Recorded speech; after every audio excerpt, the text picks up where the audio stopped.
Well, good morning, dear learners. I welcome you all in the session on consignment accounts, part 4. Well, friends, as I had discussed earlier, that under the consignment system, there are two parties, consignor and consignee. So, consignor is a person who asks the consignee to sell the goods on the behalf of the consignor. The risk is entirely of the consignor. Simply the consignee sells the goods on the behalf of the consignor against a fixed amount of commission, and the risk is of the consignor. So here the consignee acts as a agent. So in this session we will discuss when the goods is sold by the consignee on the behalf of the consignor, then the amount of goods which remain unsold at the end of the year. Under such a situation, how the unsold stock is valued, and as far as the normal loss and the abnormal loss that took place during the whole process, how the normal and abnormal loss impact the valuation of the unsold stock. Sometimes the normal loss takes place, but the abnormal loss does not. Sometimes the abnormal loss takes place, but the normal loss doesn't. But sometimes what happens that when normal and abnormal loss takes place simultaneously, then how normal and abnormal loss will be recorded in the books of the account, what sort of accounting treatment will take place, and what would be the impact of normal and abnormal loss on the valuation of unsold stock. This we will discuss today in the present session. So let's discuss effect of abnormal loss on valuation of closing stock. Well, friends, the value of the closing stock is also affected in case of abnormal loss. Let us see the effect of abnormal loss on closing stock under both situation. When abnormal loss occurs in go down of the consignee, valuation of closing stock is not affected because expenses incurred after reaching go down of the consignee are not to be taken into account for the purpose. So one of my very sincere advice to my learners is that they should try to understand that any amount of expenses incurred by the consignee after reaching the goods to his godown will not at all be considered while making the valuation of the closing stock. Hence, the normal formula will be followed for the valuation of the closing stock. Whatever procedure we have followed so far for the valuation of closing stock will be repeated. But it is not so when the abnormal loss occurs in transit. So when the goods is dispatched by the consignor, but it has not reached to the consignee so far, it is still in transit, and if during transit, if any abnormal loss takes place, then how the valuation will be made as far as the unsold stock is concerned, this we will be discussing today. The closing stock valuation is also affected due to abnormal loss in transit because some non-recurring expenses may be incurred after loss has taken place. Hence, when such loss occurs in transit, you will have to distinguish between the non-recurring expenses incurred before loss and non-recurring expenses incurred after loss. The non-recurring expenses incurred before loss relate to the total units consigned, whereas non-recurring expenses incurred after loss relate to the remaining units. So here the learner should try to understand that once the goods is dispatched by the consignor and if the abnormal loss takes place during transit.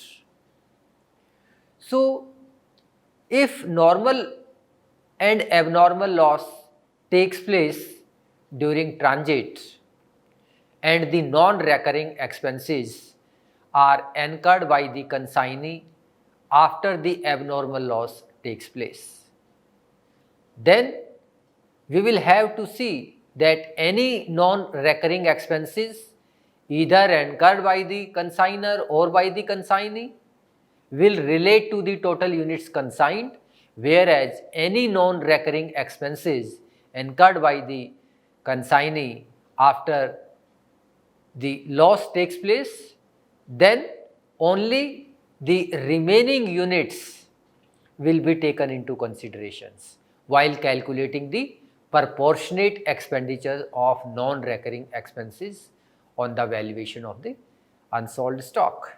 Therefore, the expenses before the loss will be proportionately divided among the total units, whereas the expenses incurred after the loss will be proportionately divided among the remaining units. So, I think it is very, very clear. So, we will try to understand this with the help of the illustration, that how closing stock and abnormal loss are calculated and treated when such a loss occurs in transit. On June 10, 2018, Modi and Company, Patiala consigned 500 kgs of goods costing rupees 150 each to Sethi and Company. So here Sethi and Company is the consignee, whereas Modi and Company is the consignor. On the same date, the consignor paid rupees 2500 for freight and carriage, rupees 1000 as loading charges and rupees 1200 for insurance. On 1st July 2018, consignee paid rupees 1800 for clearing charges, rupees 1750 for warehousing and storage charges and rupees 900 for packing and selling expenses. The consignee also remitted a bank draft for rupees 15,000 as an advance against the consignment. On July 5, 2018, the consignee sold 275 cases at rupees 200 each. Sethi and Company is entitled to 5% commission on gross proceeds of sales. It is found that 50 cases have been lost in transit. So, this is the abnormal loss. Abnormal loss is of 50 units. Sethi and Company submitted an account sale on July 10, 2018, prepare the necessary ledger accounts in the books of the consignor. So, let us see that how the accounts will be prepared in the books of the consignor. So, in the books of Modi and Company. So, here Modi and Company is the consignor and the consignor will prepare the consignment account and the account of consignee. So here, yes, to goods sent on consignment. So let's see how the goods sent on consignment, 500 cases of 150 each. So if we will multiply 500 multiply by 150, then the amount comes 75,000. So this is consignment account debit to goods sent on consignment. So this is 75,000 rupees. To bank account. So these are the expenses which are incurred by the consignor. So here the consignor has incurred 4,700, and for this total amount the journal entry would be consignment account debit to bank 4,700. Let's check it. So the consignor paid 2,500 for freight and carriage, 1,000 for loading, and rupees 1,200 for insurance. So if we make the total of 2,500, 1,000 and 1,200, the amount comes to 4,700. Then to Sethi and Company. So it means these are the expenses which are incurred by the consignee, 4,450. Let's check it. So here the consignee paid 1,800 for clearing charges, 1,750 for warehousing, and 900 for packing. So if we make the total of this and this, these are the total expenses incurred by the consignee. So the amount comes 1,800, then 1,750, it means 3,550 plus 900, 4,450. 4,450. Then to Sethi and Company, commission 2,750. So let's see what it says about the commission. Sethi and Company is entitled to 5% commission on gross sale. 5% commission on gross sale. So what is the amount of gross sale? Let's check it. Yes. On July 5th, 2018, they sold 275 cases at 200 each. So if we multiply 275 into 200, it comes 55,000, I think. Yes, 55,000. By Sethi and Company, 55,000. So 5% commission on this, 5% of 55,000, 27. So 5% of 55,000, 2750. This is the amount of commission. To profit and loss, 4,665. So this is the balancing figure. It means excess of this credit side over the debit side, which we call net profit, 4,665. So total is 91,565. Let's come to the credit side. So this we have already discussed. Now by abnormal loss, 7,970, and this is the by consignment stock. This is the value of unsold stock, 28,595. So total is 91,565. So here these are the two figures which we need to calculate. Abnormal loss 7,970 and the valuation of unsold stock is 28,595. So let's calculate how does this amount comes. Yes, first of all, abnormal loss. So in order to calculate the amount of abnormal loss, the formula is very simple. Number of abnormal loss unit. So it is mentioned in the question that 50 units were lost during transit. So total number of abnormal loss units is 50. Multiply by cost price per unit. So cost price per unit, it is given in the question 150. We can check it. Yes, costing rupees 150 each. Plus non-recurring expenses up to the point of loss. So non-recurring expenditure up to the point of loss 4,700 multiply by abnormal loss units. So abnormal loss units is 50 divided by total units consigned. Total units consigned is 500, it is mentioned in the question. So if we calculate it, 50 multiplied by 150, it is 7500 plus yes, it is 4700 and multiply by 50 divided by 500. So if we calculate this, it will come 470. So it's very simple, it is 7970. This is the amount of abnormal loss which we have calculated. Then the next one is valuation of closing stock. So number of closing units 175. So total 500 units were consigned. Out of 550 units were of abnormal loss. So remaining is 450. So 450, and you can see it, total 500 units. Out of 500 units, 275 cases were sold off. So out of 450, 275 units were sold off. It means 175 units are unsold. Yes, number of closing units unsold 175 units. Cost price per unit 150, it is mentioned in the question.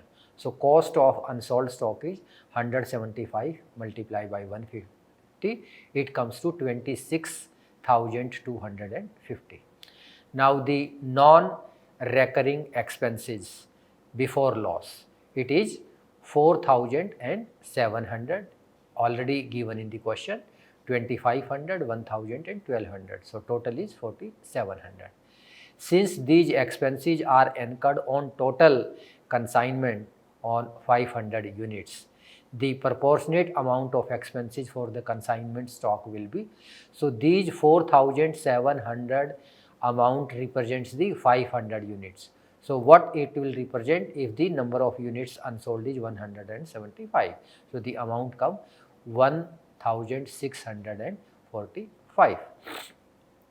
Now non-recurring expenses after loss is 1800, that is clearing charges of the consignee. As they are incurred after the consignment reaches the consignee, it would relate to the 450 units, because in the transit out of 500 units, 50 units were lost. So the consignee received only 450 units. So this amount of 1800 represents the 450 units. Then what it will represent if the number of units unsold is 175, then this amount comes 700. So now the value of closing stock will be cost of unsold stock 175 multiplied by 150, because total 175 units are unsold and cost of each unit is 150, total it comes 26,250. So these are the proportionate non-recurring expenditures, and these are the proportionate non-recurring expenditures of the consignee. These are the non-recurring expenses of the consignor. So total it comes 28,595. So this we have calculated, and the same 28,595 can also be calculated with the help of this formula. But again, this procedure is very simple. So this is the amount of unsold stock which we have recorded in the credit side of consignment account, 28,595. So total is 91,565. Now Sethi and Company, it means consignee account. So this is the sale proceeds. Entry was consignee account debit to consignment. So to consignment 55,000, total is 55,000. Here the consignee has dispatched an advance to the consignor of rupees 15,000. The entry was bank account debit to consignee. So by bank 15,000. These are the total expenditure of the consignee. By consignment 4,450. This is the total amount of commission of the consignee. By consignment 2750 by balance carried down. So this is the balancing figure, 32,800, total is 55,000, 55,000. This is the goods sent on consignment. It's very simple. Goods sent on consignment, it was sent 75,000. So any amount which is sent on consignment has to be transferred to the trading account, because goods sent on consignment belongs to the goods, and any amount of goods is transferred to the trading account, to trading account 75,000. So this we have calculated. Now where normal and abnormal losses occur simultaneously. So far we have discussed the amount of abnormal loss, how the abnormal loss is calculated, and what would be the impact of abnormal loss on the valuation of unsold stock. Now the question arises, when normal and abnormal losses occur simultaneously, then how normal and abnormal loss will be treated in the books of the account, and what would be the impact of normal and abnormal loss on the valuation of the closing stock, unsold stock. Well friends, you had either the normal loss or the abnormal loss on the consignment, but it is quite possible that both normal and abnormal losses occur simultaneously in connection with the same consignment. In such a situation, abnormal loss will be calculated as usual, but the valuation of closing stock needs special attention as the normal loss is also involved. Let us discuss with the help of an example. Yes, illustration. Deepak Oil Mills Cochin consigned 2500 kg of castor oil to Madhu and Company. So Madhu and Company is the consignor, whereas Deepak Oil Mill is the consignor. Varanasi on 1st April 2018. The cost of oil was rupees 18 per kg. The consignor paid 900 towards carriage and freight and insurance in transit. During transit, 250 kg oil was accidentally destroyed. So this is the abnormal loss units, for which the insurance company paid rupees 2200 in full settlement of the claim directly to the consignor. Madhu and Company, that is consignee, took delivery of the consignment on April 10 and accepted a bill drawn on them by Deepak Oil Mills of 5,000 for 2 months. On June 30th, 2018, the consignee reported that 1,750 kg oil were sold at rupees 25 per kg. The expenses of the consignee were 1,850 towards the godown rent, advertisement and salaries of the salesman, and the consignee is also entitled to a commission of 3% plus 2% Dell Crater commission. Madhu and Company further reported a loss of 20 kg due to leakage. So this is the units representing the normal loss. Prepare necessary ledger accounts in the books of the consignor. So let's see first consignment account in the books of the consignor. So here consignor is the Deepak Oil Mills.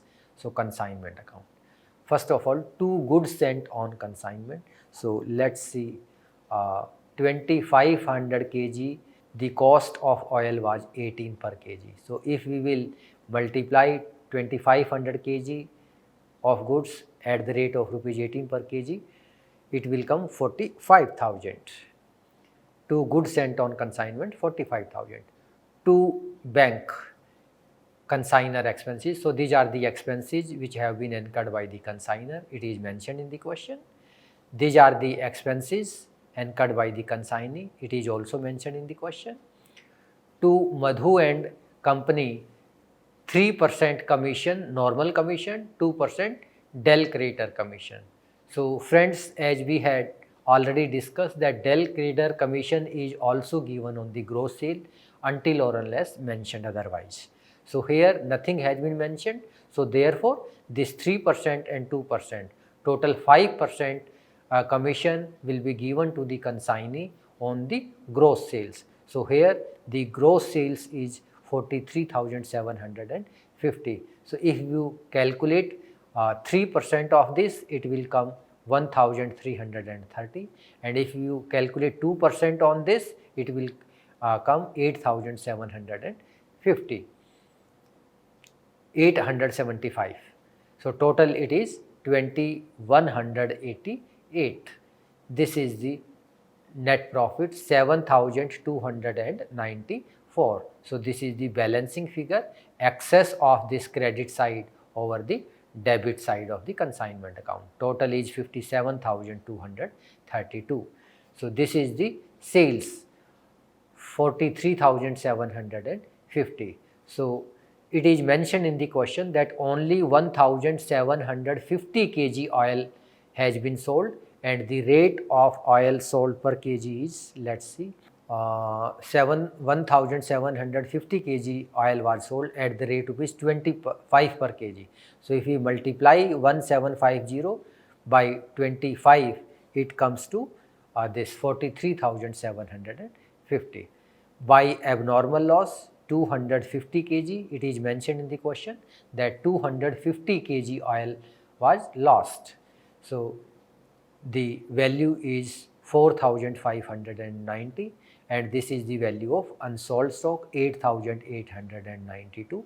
So total is 57,232. So now these are the two figures which we need to calculate. So let's see how the amount of abnormal loss has been calculated and how the valuation of unsold stock has been made.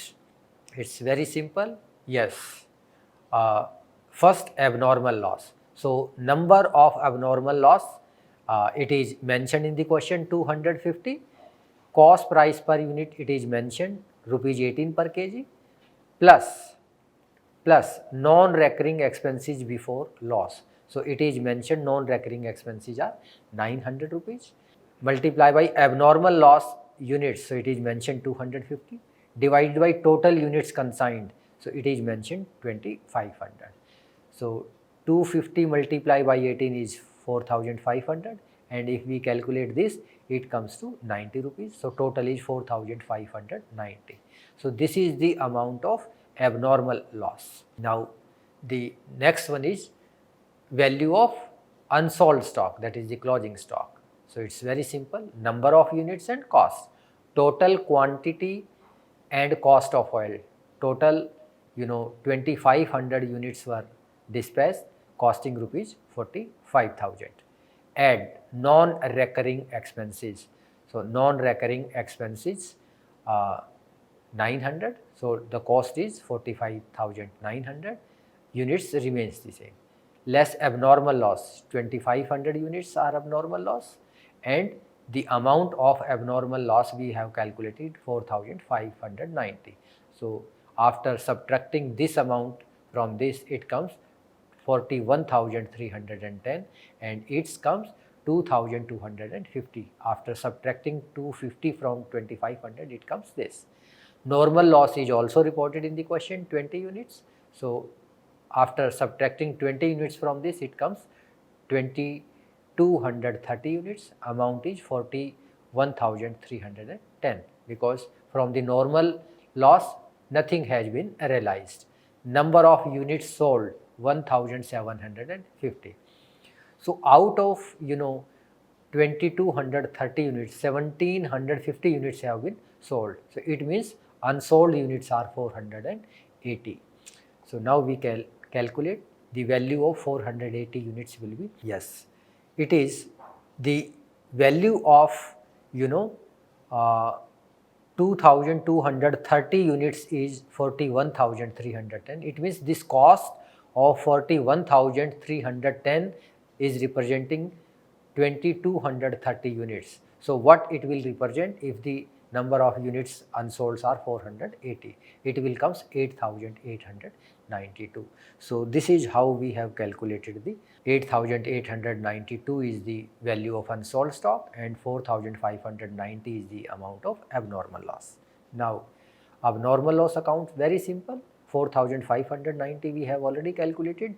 Out of this 2,200 has been paid by the insurance company. So this is the net loss which we will charge from profit and loss account, 2,390 total is 4590.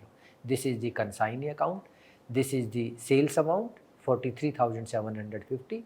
These are the consignee expenses. This is the consignee commission by bank. This is the advance given by the consignee to the consignor. This is the balancing figure 34,712. Total is 43,750. So this was all about this session. I think with the help of this exercise, my students are now very clear as far as the valuation of closing stock is concerned and the calculation of normal and abnormal loss is concerned and the impact of normal and abnormal loss on the value of unsold stock. So this was all about this session. Thank you very much.